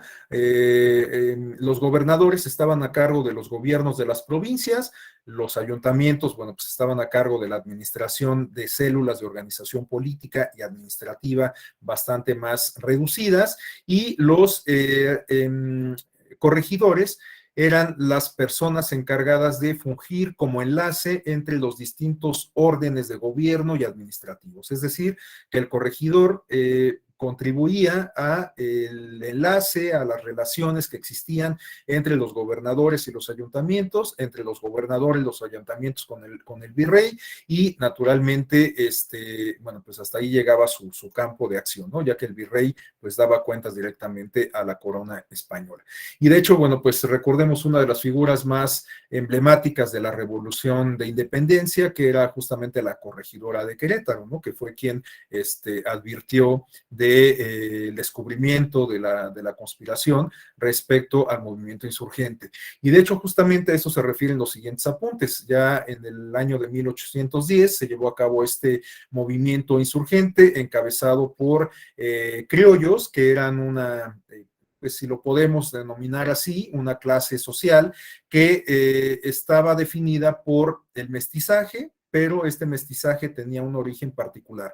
Es decir, que se trataba de españoles que habían nacido, o personas que eran descendientes de españoles, pero que ya habían nacido en territorio americano, y que por lo tanto, pues no tenían los mismos derechos, las mismas canongias, en comparación con los españoles peninsulares. Y de hecho, pues hay algunas teorías de pues, varios académicos que señalan que quizás el movimiento insurgente no estaba pensado en alentar un movimiento propiamente de independencia de la corona española, sino más bien que se pensó como un movimiento de reivindicación de la clase criolla, ¿no? Y bueno, pues recordemos que justamente los iniciadores del movimiento de independencia, pues eran personajes que cabían en esta categoría. Hidalgo, que había tenido una instrucción sacerdotal, que por lo tanto pues tenía acceso al conocimiento universal, que había sido considerablemente influido por el pensamiento enciclopedista francés y que alentó de alguna manera estas ideas libertarias y vanguardistas, ¿no? Caso de los demás insurgentes, Aldama, Allende, pues eran militares que pues igual tenían una instrucción en este sentido y que pues los colocaba en un estrato social, político y económico, evidentemente, bastante más alto en comparación con el grueso de la población. Y bueno, otras teorías que también, o mejor dicho, estas teorías que hablan de una posible reivindicación de la clase criolla y no propiamente de un movimiento revolucionario que tuviera como propósito último la independencia del virreinato de la corona española, se refieren o consideran como un elemento que sustenta esta teoría la arenga que hizo Miguel Hidalgo y Costilla. Hay muchas hipótesis acerca de cuál fue el grito que finalmente dio Miguel Hidalgo aquella noche del 15 de septiembre en Dolores, Guanajuato, o bueno, lo que hoy es Dolores, Guanajuato, pero hay muchas hipótesis que coinciden en señalar que el grito que manifestó Hidalgo en aquel momento fue el de viva Nuestra Madre Santísima de Guadalupe, viva Fernando VII y muera el mal gobierno. Recordemos que en ese momento en que estalló el movimiento revolucionario de independencia en la península, el monarca había sido desplazado de su posición y había sido encarcelado y la corona había sido usurpada por el hermano de Napoleón III, ¿no? José Bonaparte, quien era conocido coloquialmente como Pepe Botella, ante un mito de la historia que hasta donde sé no se ha comprobado y que se refiere a una afición por el alcohol. Bueno, como quiera que sea, este inicio de la independencia, encabezado por Hidalgo, pues motivó una suma de adeptos, mucha gente que sí estaba en condiciones deplorables durante la época de la colonia, campesinos, sirvientes y demás, pues se sumaron al movimiento insurgente. De hecho, también otro elemento que aporta esta hipótesis de que el movimiento insurgente no buscaba propiamente la independencia, se refiere a esta negativa de Hidalgo de incursionar a la Ciudad de México cuando ya estaba a nada. Hay quienes consideran justamente que si hubiera entrado a la Ciudad de México, pues bueno, ya hubiera triunfado el movimiento insurgente, ¿no? Sin embargo, pues Hidalgo decidió más bien replegarse y en razón de eso se fueron sucediendo una serie de derrotas, comenzando por el Cerro de las Cruces, que lo obligó a refugiarse en los estados del norte o en las provincias del norte del país, o bueno, del virreinato, y finalmente fue capturado en aquellos lares, en Coahuila, fue trasladado a Chihuahua junto con los demás insurgentes, finalmente fueron ejecutados, fueron desmembrados y sus cabezas, como todos lo sabemos, fueron exhibidas en la Alhóndiga de Granaditas en Guanajuato. Bueno, algo que vale la pena destacar de este contexto del inicio de la independencia y los años posteriores son lo que vamos a ver a continuación, la constitución del 22 de octubre de 1814, que se conoce como la Constitución de Apatzingán, que en realidad su nombre oficial es Decreto Constitucional para la Libertad de la América Mexicana, y este otro evento al cual voy a hacer alusión ahora, ¿no? Este evento se refiere a la convocatoria para las Cortes de Cádiz. Recordemos que la primera o una de las primeras grandes constituciones que marcaron la historia y el desarrollo del constitucionalismo iberoamericano es justamente la Constitución de Cádiz. Bueno, estoy seguro que varios de ustedes son abogados, abogadas y tienen mucho mayor y mejor conocimiento que yo respecto a la historia del constitucionalismo. Seguramente pues habrán escuchado también, conocerán el decreto de Bayona, pero esta constitución me parece que es la más relevante para la historia del constitucionalismo iberoamericano. Y bueno, la Constitución fue producto naturalmente de un ejercicio legislativo, de un ejercicio deliberativo en donde se dieron cita en la ciudad de Cádiz en 1812 varios representantes de las provincias españolas y también se contó con la participación de representantes del virreinato, de de diputados americanos. Para el caso mexicano, dos de los personajes más ilustrativos, más conocidos, que participaron en aquellas Cortes de Cádiz, se refieren a Miguel Ramos Arizpe y a Guridi y Alcocer, ¿no? Ramos Arizpe, que representó la provincia de, bueno, lo que hoy es Coahuila, en ese entonces era el territorio de Coahuila y Texas y otras provincias. Naturalmente no existía la delimitación política y geográfica con la que contamos en la actualidad. Y en el caso de Guridi, si no me equivoco, fue representante de la provincia de Tlaxcala y algunas aledañas. Bueno, quienes participaron en ese ejercicio parlamentario lo hicieron a partir de que fueron designados mediante un proceso electivo. Y aquí es donde podemos identificar un antecedente histórico y directo de las elecciones en nuestro país. Estamos hablando de la convocatoria a las elecciones, a las Cortes de Cádiz de 1812. Y ese proceso electivo consiste en el esquema que tenemos justamente en pantalla. El sistema de elección se refería al desarrollo de tres grandes etapas. La primera de ellas consistía en una convocatoria a las parroquias. Recordemos que en ese momento, pues el clero ocupaba un lugar importante y la parroquia tenía un simbolismo sumamente importante. De hecho, pues el grito de independencia se dio justamente en la parroquia en la iglesia de Dolores, ¿no? Entonces, las iglesias tenían un significado muy importante para las personas en general en esa época, ¿no? Y además, bueno, pues esto también a la luz del papel que jugaba el clero en la organización política, económica y social de la época. Bueno, entonces, en esa primera etapa la gente acudía a las parroquias para llevar a cabo ese primer ejercicio que podríamos considerar como una suerte de insaculación, ya que como ustedes pueden advertir en la lámina, este ejercicio consistía en que por cada 150 ciudadanos avecindados y residentes en la parroquia o en el territorio que abarcaba la misma, se eligiese a un elector parroquial, ¿no? Entonces podríamos considerarlo como una suerte de elecciones primarias. Ahora, la siguiente etapa consistía en que de la suma del conjunto de esos electores parroquiales se llevara a cabo una nueva insaculación, un nuevo filtro. Estamos hablando de que esta segunda etapa se refería a las juntas electorales de partido. En esta se tenían que elegir 3 electores por cada diputación para bueno, este dato me parece que es un tanto impreciso, pero el caso es que se tenían que elegir 3 electores, ¿no? Y por último, la última etapa consistía en realizar la Junta Electoral de provincia, de tal suerte que en esa última instancia ya se elegía a un solo elector que iba a representar naturalmente a toda la provincia y por lo tanto en la provincia quedaban incluidos la comunidad de la Junta de Partido y la comunidad de la Junta de Parroquia. Entonces, pues justamente este proceso fue el que siguieron personajes como Guridi y Alcocer o como Ramos Arizpe para poder representar a las provincias americanas en las Cortes de Cádiz en 1812. Y bueno, pues vean cómo la lámina también nos habla de la composición de las juntas o de las mesas escrutadoras que se encargaron justamente del procesamiento de estos ejercicios comiciales.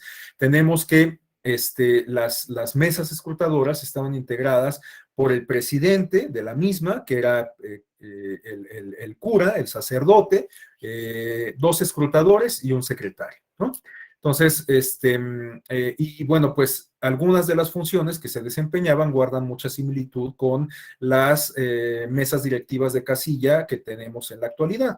Se tenían que instalar las mesas, se tenían que registrar los participantes, se tenían que verificar las certificaciones de cada etapa, se tenían que contar los votos, evidentemente, publicar los resultados, extender las actas de resultados y remitir los resultados a la autoridad superior. Estas últimas etapas son las que, les digo, guardan mucha similitud con las que realizan en la actualidad las mesas directivas de casilla en nuestra democracia contemporánea. Bueno, ahora sí revisamos estos apuntes sobre la elección, sobre la Constitución de Apatzingán, el decreto constitucional del 22 de octubre de 1814. Este documento, que también también es muy importante para la historia del constitucionalismo, ya no, quizás no iberoamericano, pero sí americano. En realidad tuvo una existencia y una vigencia, digamos, efímera. Y por eso hay quienes consideran que en realidad no podría valorarse como un instrumento de tipo constitucional que haya cumplido con los propósitos mismos, ¿no? Con los propósitos inherentes a una constitución. Porque en realidad, bueno, pues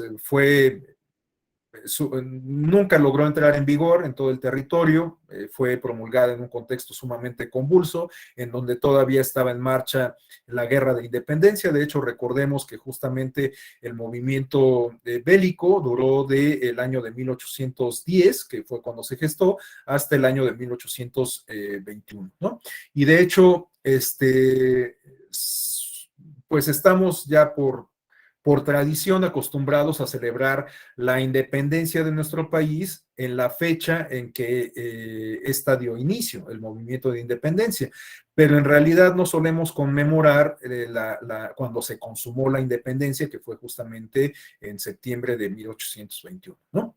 Bueno, como quiera que sea, la Constitución de Apatzingán resultó sumamente relevante para la historia del constitucionalismo americano y en particular el mexicano, porque incorporó muchos principios, muchas bases que de alguna manera fueron retomadas en las demás constituciones que existieron durante el siglo XIX y que de alguna manera también nutrieron en contenido la Constitución del 17, que es la que actualmente nos rige, ¿no? Bueno, ¿cuáles son algunos de estos elementos que han logrado perdurar a lo largo del tiempo en las distintas constituciones? Bueno, se declara, por ejemplo, el principio de soberanía popular y se establece un régimen republicano. En un momento le doy el uso de la voz a Priscila, con división de 3 poderes. El asunto es que acá el poder ejecutivo, que se denominaba Supremo Gobierno, era ejercido por 3 personas, o por lo menos así fue planteado, ¿no? Les digo, finalmente nunca logró concretarse en la práctica el contenido, nunca se llevó a la práctica el contenido de este instrumento. Y bueno, también se advertía como mecanismo de integración del poder legislativo e incluso el mecanismo que sirvió para la convocatoria del Congreso Constituyente que daría como fruto este producto, la adopción del mecanismo que acabamos de describir, ¿no? Ese de las juntas parroquiales que permitió en su momento la designación de los diputados americanos para las Cortes de Cádiz. Bueno, a continuación, perdón, le cedemos el uso de la voz a Priscila.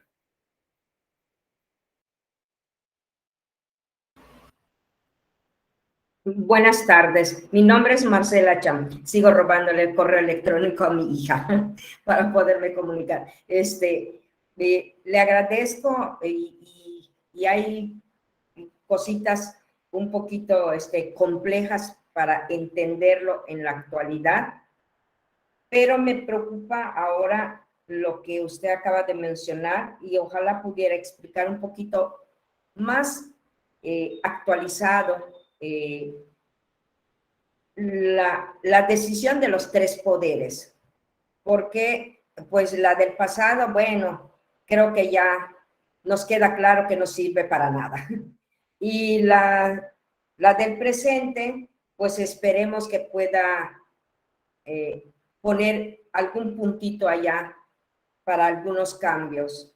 Y no podría quedar mucho para el futuro, pero lo que los 3 poderes pudieran realizar en todo lo que usted ha mencionado en el presente, creo que allí podría la juventud tener un poquito más claro cómo se ha ido evolucionando estos movimientos, sobre todo el movimiento insurgente, porque pues dice insurgente, dice que participa el pueblo, pero siempre en el lado élite pues no se ve como muy claro y no les gusta, y considero que va a haber otras evoluciones insurgentes, pero más modernas. ¿Sí? Usted mencionaba también anteriormente que las redes sociales juegan un papel muy importante. Nada más que las redes sociales, pues cada quien tiene su punto de vista y no todos tenemos acceso a las redes sociales para poder comprender qué es lo que están peleando un gran grupo de expertos y expertas en las redes sociales. Como mujeres de triple jornada que somos la gran mayoría en el presente, y muchas veces sí tenemos un celular o tenemos un sistema de internet en nuestro domicilio, pero prácticamente, como yo, nos da muchísimo trabajo usarlo o tener el tiempo para hacerlo. ¿Por qué? Porque no es fácil, no es lo mismo el pasado, el presente y lo que podrá venir en el futuro. No sé si me expliqué qué es lo que me gustaría entender para el presente sobre estos poderes.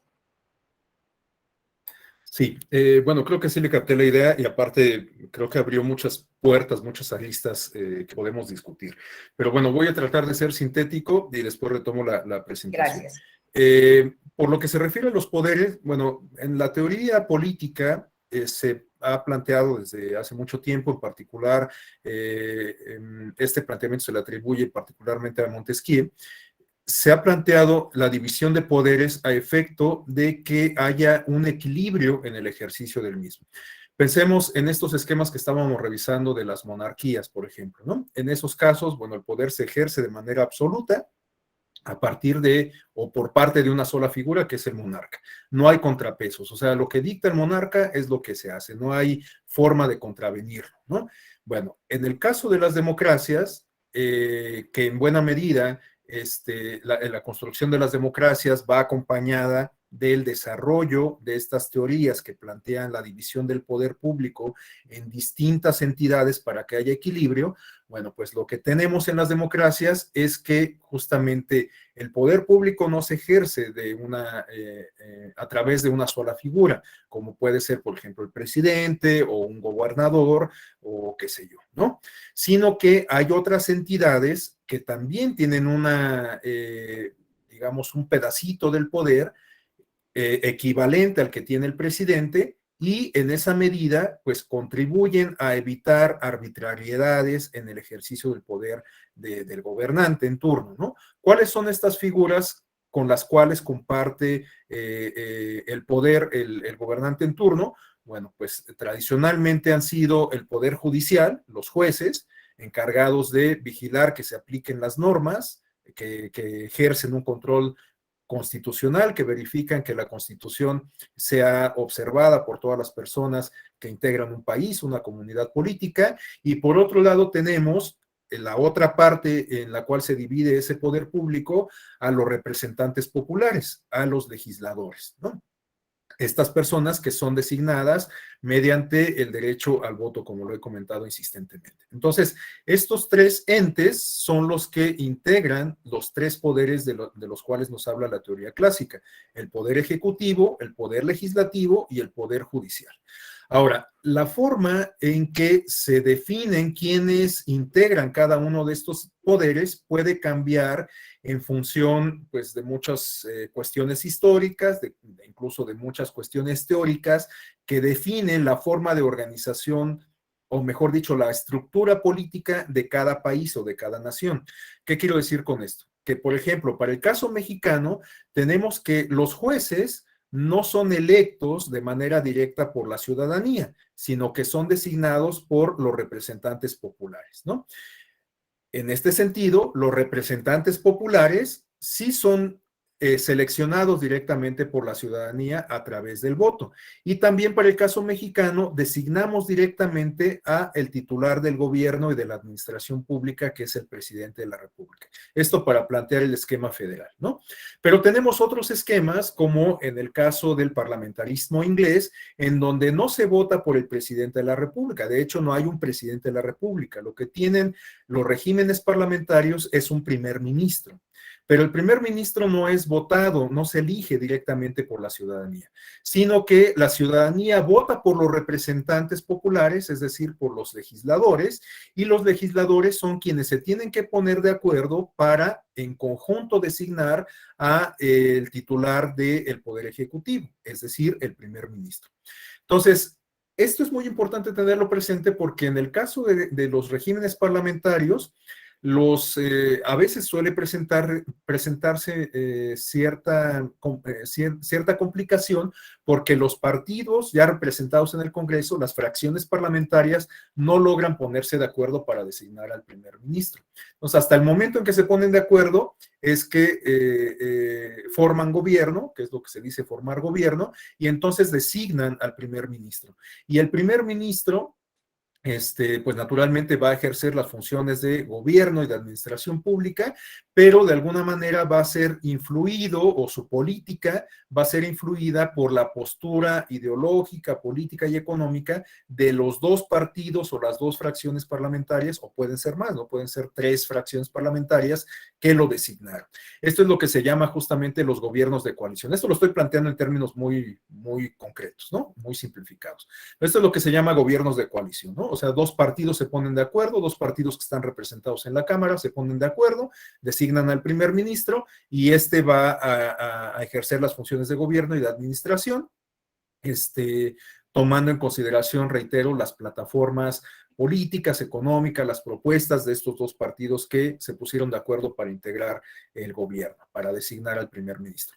Y también en estos casos los representantes populares, es decir, los legisladores, designan a los jueces, a los encargados del Poder Judicial. ¿Qué va a tener en la práctica esto? Bueno, pues que el Poder Ejecutivo va a tener un contrapeso en la Cámara de Diputados y también un contrapeso en los jueces, en el Poder Judicial, ¿no? Para poner un ejemplo ya más doméstico, más propio, podemos ver el caso de México, en donde, pues bueno, el Ejecutivo manda un proyecto de reforma, una ley determinada. Pensemos, por ejemplo, ahorita en la posible reforma energética. El Ejecutivo va a mandar al Legislativo una reforma de la Constitución para poder llevar a cabo esta nueva reforma eléctrica, ¿no? Bueno, pues si no hubiera equilibrio de poderes, lo más probable es que el Ejecutivo no tendría que consultar absolutamente con nadie. O sea, ya quedamos que ante la ausencia de la división de poderes, pues el gobierno, el poder se ejerce de manera absoluta, ¿no? Pero en este caso, como hay un andamiaje institucional creado para esto, bueno, pues tiene que pasar esa propuesta, esa iniciativa del presidente por la Cámara de Diputados. Y finalmente, bueno, la Cámara de Diputados y de Senadores. E incluso también para una reforma constitucional tiene que pasar por el aval de varias legislaturas locales, es decir, por la aprobación de distintos congresos de las 32 entidades federativas, de los 32 estados. Bueno, entonces va a pasar esta ruta y después todavía cabe la posibilidad de que si hay algún contenido de esa reforma o de las leyes, mejor dicho, que emanen de esa reforma y que no satisfaga las expectativas, las esperanzas de ciertos colectivos, bueno, pues hay ciertos actores reconocidos con esta facultad en la Constitución para promover acciones de inconstitucionalidad ante la Suprema Corte de Justicia. De tal suerte que vea como una misma propuesta, un mismo proyecto que puede gestarse en el Poder Ejecutivo, tiene que pasar también por la revisión, por el control del órgano legislativo y también por el control del órgano judicial. Entonces, esto es lo que nos permite ver en la práctica un equilibrio de poderes, ¿no?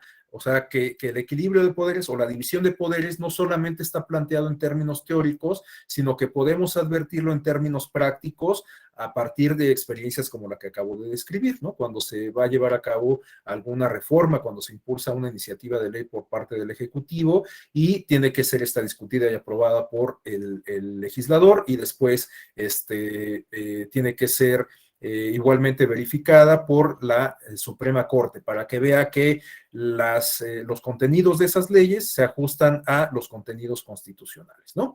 Entonces, bueno, pues ahí podemos advertir justamente cómo en la práctica funciona en la actualidad esta división de poderes. Pero esta división de poderes, pues como lo comento, tiene antecedentes históricos de por lo menos un par de siglos, como lo podemos advertir justamente en este contenido de la Constitución de Apatzingán. No sé si más o menos haya contribuido a aclarar su inquietud, Priscila. Marcela. Marcela, Sí, perdón. sí, sobre todo, más que nada, no solo me aclaró, me confirma lo que se piensa, lo que deciden, porque usted lo acaba de mencionar, estos poderes que se tienen que poner de acuerdo, que desgraciadamente en la actualidad eso es lo que está, y yo no voy a mencionar una palabra muy coloquial, pero eso es lo que está perjudicando.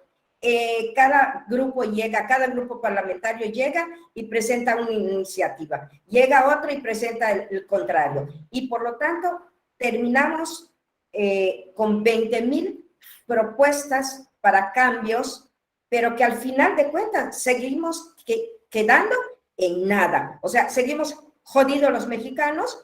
¿Por qué? Porque ninguno de esas partes tienen la capacidad, solo porque votó un grupo por ellos, están allá. Votó otro grupo chiquito y están allá. Entonces, al final de cuentas, lo que me queda claro, que era lo que, para no tener mi propia duda, es que, pues, seguimos en la misma. No hay, podrá haber grandes iniciativas, hay cambios, como usted lo ha mencionado, sí, pero al final la ciudadanía quedó en lo mismo. ¿Quiénes están muy bien? Pues son los que están en el poder, en esos 3 poderes. Y la ciudadanía, pues bien, gracias. Que les vaya muy bien y gracias por su voto. Perdón, lo tenía que decir. Gracias. No se preocupe, bueno, es un espacio académico y estamos abiertos a todas las opiniones. Bueno, por supuesto su postura es muy respetable, pero creo que hay varios elementos que creo que tendríamos que tomar en consideración. En principio, que, bueno, esas personas están ahí porque los votó la mayoría de la gente, es decir, que cuentan con un aval de una buena parte de la población. Y en segundo lugar, que también es un momento importante que la gente se involucre en los asuntos públicos, no solamente al momento de designar a los representantes, y de hecho, en esa lógica, en esa tónica se inscriben los mecanismos de participación ciudadana, porque hay mucha gente que consideramos que, bueno, cumplimos con nuestro deber cívico cuando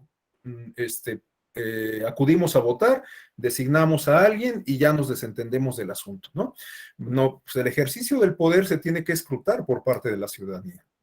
Por eso es importante que se cuente con estas figuras de participación ciudadana o incluso que se piense en construir algunas formas alternas de participación ciudadana, como las que nos decía Roberto, las redes sociales. Hoy en día, a través de las redes sociales, se puede realizar un ejercicio de vigilancia, de escrutinio sobre los servidores públicos bastante puntual y bastante bueno, no quisiera utilizar esta expresión, pero hasta bastante inquisitivo, ¿no? O sea, ¿cuántos casos no conocen ustedes de funcionarios que han sido separados del cargo porque se denuncian a través de las redes sociales alguna acción que resulta reprochable? Un caso de nepotismo, un caso de abuso de autoridad, un caso de influyentismo, qué sé yo, ¿no? Hay muchos casos que han sido denunciados a través de redes sociales y que ameritan una respuesta por parte del Estado, por parte de las instancias del Estado, ¿no? Entonces, bueno, pues hay estas formas, estos mecanismos que hoy existen, que hoy tenemos a nuestro alcance, también con ciertos sesgos, porque reconozco lo que comentaban también respecto a la brecha digital, que no todas las personas tienen un dispositivo móvil, que no todas las personas saben cómo usar las nuevas tecnologías, o sea, me hago cargo de eso, pero lo cierto es que cada vez más personas tienen acceso a este tipo de tecnología, ¿no? Y otra cuestión que también me parece importante destacar de esto que usted comenta y que va en abono de esta discrepancia que yo tengo, se refiere a que en muchas ocasiones nosotros ni siquiera damos seguimiento a las personas que se supone que nos representan. Tal suerte que muchas veces nosotros no sabemos cómo se llama el diputado que representa nuestro distrito, cómo se llama nuestro presidente municipal o nuestro alcalde, quiénes son los integrantes del cabildo. No sabemos o no nos interesamos por saber si ya tenemos identificadas a esas personas. Por ejemplo, en el caso de los diputados, si acuden a las sesiones, en qué comisiones trabajan, en qué sentido van sus votos, o sea, toda esa información por lo regular no solemos tomarla en consideración. Y créanme que en la medida en que nos vayamos apoderando de esa información, en la medida en que nos vayamos involucrando en esos asuntos públicos, en la medida en que vayamos adoptando esos mecanismos de escrutinio del poder, pues vamos a contribuir a solidificar nuestra democracia y a empoderarnos como ciudadanía. Vamos a ocupar un lugar preponderante, un lugar que estamos llamados a ocupar en una auténtica democracia como ciudadanas, como ciudadanos, a partir de ese empoderamiento. Entonces, bueno, reitero, es muy respetable su postura, por supuesto, pero yo creo que sí hay ciertos aspectos que valdría la pena, tener en consideración. Bueno, si les parece, continuamos con la exposición. Bueno, después de la Constitución de Apatzingán, tenemos ya la consumación de la independencia. Esto se da en 1821, como ya quedamos. En 1824 se instaura el primer imperio mexicano. Esto es importante tenerlo en consideración porque, como les decía, en muchas ocasiones vemos la historia en términos de buenos y malos, de héroes y villanos, ¿no? Consideramos que resultó un error el haber el haber adoptado una forma monárquica, una forma de imperio, como como primer modelo de organización política ya instalados en el México independiente. Es decir, que hay mucha gente que considera que debimos de haber sido democráticos desde el principio, ¿no? Pero eso, reitero, puede ser explicado a partir de una visión un tanto miope. O sea, ¿por qué no pensamos en adoptar una democracia absoluta o una democracia en ese contexto? Bueno, pues porque en realidad no existía una forma distinta de gobierno. Incluso en Europa, pues estaban más bien instalados en la etapa de las monarquías parlamentarias, de las monarquías absolutas en algunos casos todavía, y de todas formas el rey jugaba un papel sumamente importante. Claro, durante el siglo XIX ya podemos advertir un desplazamiento de la clase noble por la clase burguesa, y esto tuvo un cambio radical, significó un cambio radical, ¿no? Pero en el caso mexicano, pues no conocíamos otra forma de organización política. Entonces, el primer intento de organización política como país independiente estribó justamente en la construcción de un imperio, encabezado por Agustín de Iturbide, un imperio que además tuvo también una existencia efímera, en razón de que todavía había mucha convulsión, mucha efervescencia, mucha contradicción, muchos enfrentamientos entre los distintos grupos políticos que se estaban conformando, ¿no? Bueno, de hecho, las siguientes etapas del México independiente también guardan relación con estas características de convulsión, de efervescencia social, de inestabilidad política, etcétera. Recordemos que justamente durante estos primeros años del México independiente, es decir, del año que va del 24 a el 50, los años 50 del siglo pasado, siglo antepasado, el 19, tuvimos muchos eventos que marcaron significativamente la historia de nuestro país, incluso en términos físicos, en términos territoriales. Sufrimos la pérdida de California, de Texas y de otros territorios al norte del país. Sufrimos una intervención norteamericana, sufrimos una intervención francesa, sufrimos una guerra interna o varias guerras internas, incluida la de Reforma, entre muchos eventos. Pero bueno, pues dado que ya no tenemos mucho tiempo para adentrarnos a cada una de estas etapas, voy a utilizar ahora unas láminas que dan cuenta de la línea del tiempo de algunos segmentos de nuestra historia.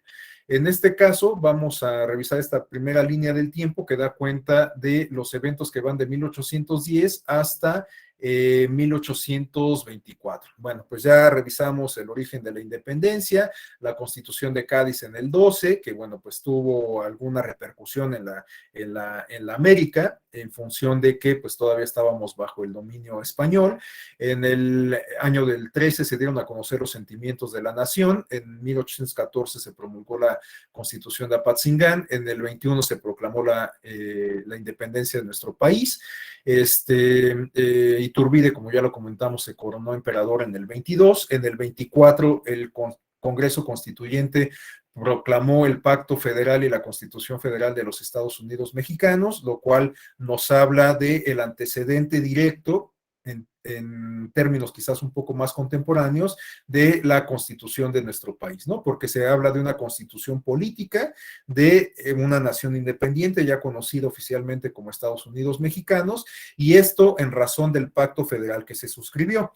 En la actualidad, bueno, desde esa época, desde ese momento, decidimos constituirnos como una unión federada. Por eso es que contamos con 32 entidades autónomas, entidades federativas, que cuentan con su territorio, que son autónomas, independientes, cuentan con su propio poder legislativo, ejecutivo y judicial, pero que han decidido justamente suscribir este pacto federal para conformar la República, ¿no? La República Federal. Entonces, bueno, esta forma de organización política que tenemos en la actualidad data del México independiente, como lo podemos advertir en estos apuntes. Bueno, otros datos que vale la pena tener presente es que en 1828 la elección para presidente de la República dio como triunfador a Agustín Gómez Pedraza y surgió una rebelión encabezada por Antonio López de Santa Anna que motivó una guerra intestina entre dos posturas políticas que se referían a el grupo encabezado por los centralistas y el grupo encabezado por los federalistas. Finalmente, en el año de 1833, Santa Anna fue declarado presidente. En el 36 fue encarcelado y el Congreso expidió las 7 leyes constitucionales. Estas 7 leyes constitucionales también forman parte de la historia del constitucionalismo mexicano porque fueron justamente los instrumentos con carácter constitucional que reemplazaron a la Constitución del 24. Después tenemos que en el año de 1843 se elaboraron las bases orgánicas con un Congreso centralista moderado por 68 miembros, y finalmente en el año de 1847 la Constitución de 1824 fue restituida y se buscó el retorno de Antonio López de Santa Anna. Bueno, aquí tenemos unos apuntes que nos hablan del contenido de las 7 leyes de 1836, otros apuntes que nos hablan del contenido de las bases de organización política de 1843. Bueno, algo que no había comentado es que esta presentación, para quien le interese, me la puede pedir por correo electrónico y con todo gusto se la comparto, ¿no? Por lo menos puede servir como material de referencia para que ustedes consulten otras fuentes. Bueno, estas bases de organización política de la República Mexicana incorporan algunos aspectos que podríamos identificar ya como atisbos, como gérmenes de la democracia liberal que nos rige en la actualidad, la democracia liberal que hemos adoptado como forma de organización política en el México actual, ¿no?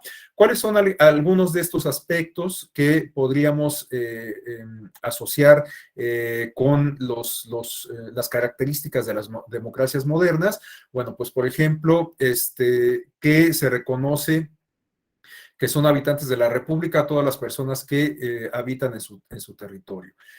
Son obligaciones de los habitantes de la República observar la Constitución y las leyes y obedecer a las autoridades. Es decir, que ya se plantean desde estas bases orgánicas tanto responsabilidades como derechos para las personas que ostentan la categoría de ciudadanos. En un momento les escribo mi correo electrónico en el chat. para que me lo soliciten por correo y a vuelta de correo les envío yo la presentación. Únicamente les pediría que me den oportunidad a que desahoguemos la clase del día de mañana para que ya que hayamos revisado todo el contenido, se las pueda compartir. Bueno, tenemos, como les decía, en el artículo 9 se establecen los derechos de los habitantes de la República, bueno, algo que ya se había incorporado desde la Constitución de Apatzingán y que de hecho, bueno, pues es un mérito de Miguel Hidalgo, el decreto de abolición de la esclavitud, se retoma en los distintos instrumentos, en la Constitución del 24, en las 7 leyes del 36 y en estas bases de organización política del 43. Bueno, se establece también como derecho el no ser molestado por sus opiniones, un antecedente directo del derecho a la libertad de expresión. A ninguno se le aprenderá, a ninguna persona se le aprenderá sino por mandato de algún funcionario a quien la ley dé autoridad para ello, excepto el caso de delito infraganti, en que pueda hacerlo cualquiera del pueblo, es decir, que podemos identificar una garantía de libertad, una garantía de de inviolabilidad de la integridad de las personas, en razón de que pues nadie puede ser objeto de alguna persecución judicial, salvo en estos casos de flagrancia o cuando exista una orden judicial de por medio, ¿no? O sea, esta es una garantía que sigue estando presente en nuestra Constitución, de tal suerte que pues nadie puede ser molestado o aprendido si no hay una orden judicial de por medio y si no se le captura en flagrancia cometiendo alguna conducta infractora, ¿no?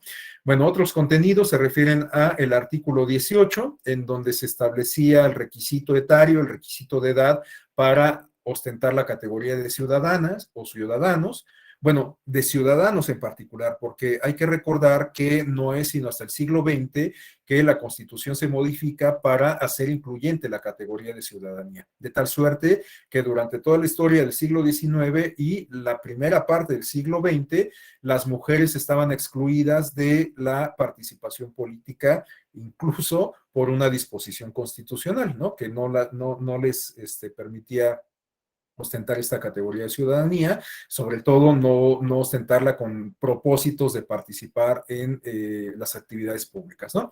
Entonces, bueno, se establecía en este artículo 18 de las bases de organización política que la ciudadanía se alcanzaba para las personas que hubiesen cumplido 18 años, siendo casados o bien hasta los 21 si fuesen solteros.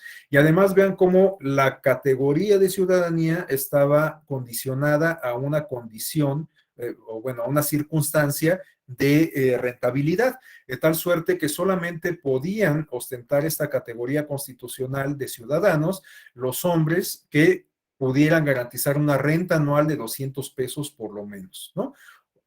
Procedente de capital físico, industrial o trabajo personal honesto. Entonces, la ciudadanía estaba condicionada a esta rentabilidad. Adelante, Juan Carlos. Juan Carlos Echeverría.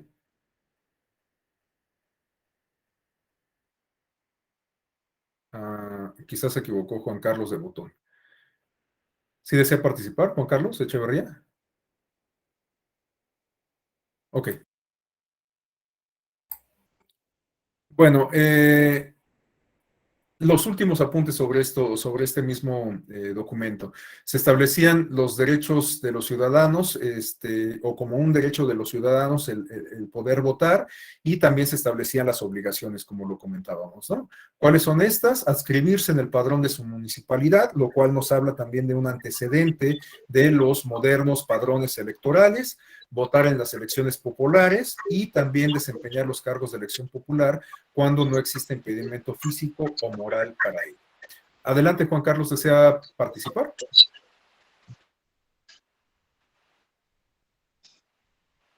No, creo que no.